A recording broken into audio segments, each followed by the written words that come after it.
Z nami je večkratni državni prvak v recitiranju decimalk števila pi, Nik Škrlec. A brez skrbi, današnje vprašanje ne bo okroglo. Ali pač?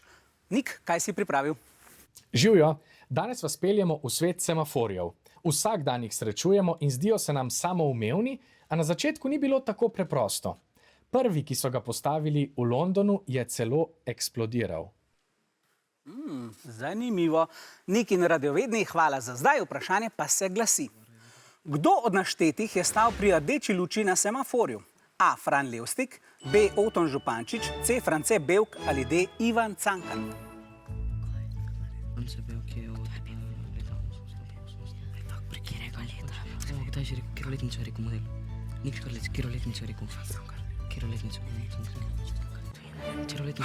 Zbrali ste odgovor D.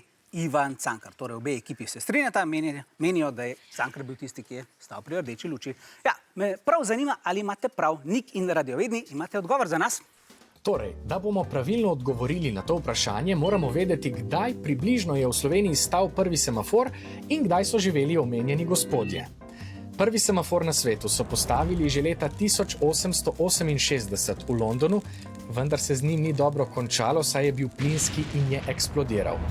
Prvi električni semafor je nato zasvetil leta 1912 v Združenih državah Amerike.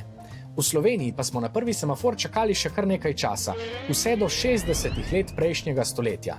In pri rdeči luči je skoraj zagotovo kdaj stal France Bevk, saj je zadnjih 20 let svojega življenja do leta 1970 živel v Ljubljani. A ja, pa še to.